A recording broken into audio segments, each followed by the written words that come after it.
Pemirsa, jangan lupa subscribe YouTube channel Official iNews dan nyalakan loncengnya.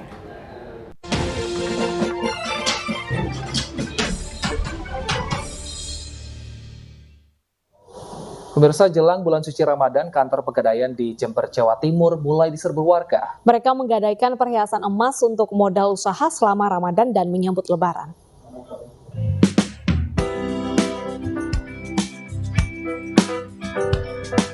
Setiap jelang tibanya bulan suci Ramadan, Pegadaian menjadi salah satu andalan warga untuk mendapatkan dana segar yang akan digunakan untuk berbagai kebutuhan. Seperti di kantor Pegadaian Jember, Jawa Timur, 2 pekan jelang Ramadan, kantor Pegadaian sudah mulai diramaikan warga. Umumnya mereka akan menggadaikan perhiasan emas untuk mendapatkan dana segar yang digunakan untuk modal usaha. Selama Ramadan, banyak warga yang terjun ke bisnis kuliner, kue kering, aksesoris, hingga pakaian. Kalau di awal begini itu sebenarnya untuk kepentingan usaha menjelang Ramadan. Jadi biasanya masyarakat membuat kue untuk dijual atau apa itu di awal-awal Ramadan mereka ambil di kami, di Pegadaian. Pegadaian menjadi andalan warga karena sistem yang mudah dan cepat serta syarat yang dirasa tidak memberatkan nasabah.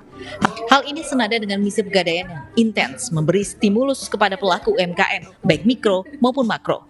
Pegadaian memberi berbagai kemudahan, seperti jaminan BPKB atau perhiasan emas dengan bunga ringan.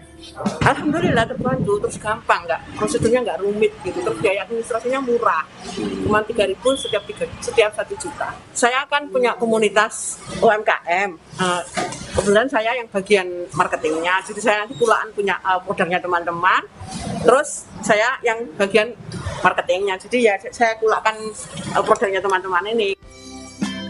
Dengan antusiasme warga, Pegadaian ikut berkiprah dalam mendorong dan memastikan perputaran roda ekonomi pelaku UMKM, terlebih di tengah pandemi yang berdampak sangat signifikan bagi perekonomian masyarakat. Dari Jember, Jawa Timur, Bambang Sugiarto, iNews melaporkan. Ledakan bom bunuh diri di Gereja Katedral Makassar, Sulawesi Selatan dikutuk keras oleh Menparekraf Sandiaga Salahuddin Uno. Apalagi pemerintah tengah berupaya keras membangkitkan sektor pariwisata dan ekonomi kreatif dengan membuka kembali kunjungan wisatawan mancanegara.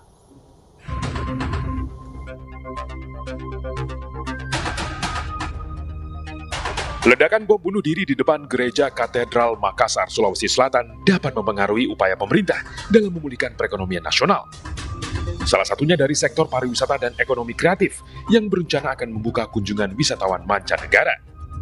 Untuk itu, Kemenparekraf akan melakukan identifikasi terkait dampak atas peristiwa tersebut terhadap pariwisata dan ekonomi kreatif yang tengah mengalami tekanan akibat pandemi COVID-19.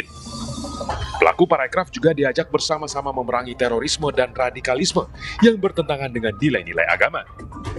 Salah satu faktor penilaian dalam daya saing pariwisata, indeks travel adalah soal safety dan security.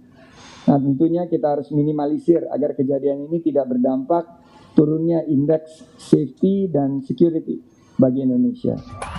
Mengantisipasi terjadinya peristiwa serupa di destinasi wisata, Kemenparekraf akan berkoordinasi dengan pihak-pihak terkait untuk meningkatkan rasa aman dan nyaman bagi para wisatawan.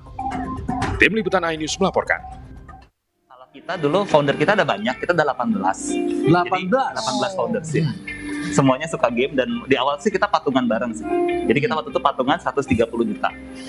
Jadi di awal-awal kita berpikir kalau bikin bisnis itu harus punya kantor yang keren. Gimana caranya kita bisa membuat sebuah teknologi yang menyelesaikan masalah fundamental, masalah pangan, ketahanan pangan untuk membantu masyarakat di daerah gitu. Ya slogan kita tumbuh bersama petani. Jadi ketika company-nya tumbuh, ya pengennya petani-petani di daerah ini bisa tumbuh juga. Berarti tidak pernah ada proses untuk jatuh bangun atau juga mengalami hal sama seperti Krisna? Banyak sekali sih sebenarnya, nggak kurang jatuh sih, banyak banget.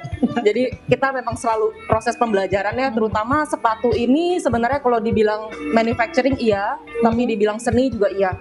Karena untuk desain sendiri, setiap sepatunya itu ada masalahnya masing-masing. Pemirsa, Anda harus waspada di musim pancaroba karena warga menemukan ular yang bersembunyi di lantai rumahnya. Tetaplah bersama kami di iNews Siang untuk informasi selengkapnya.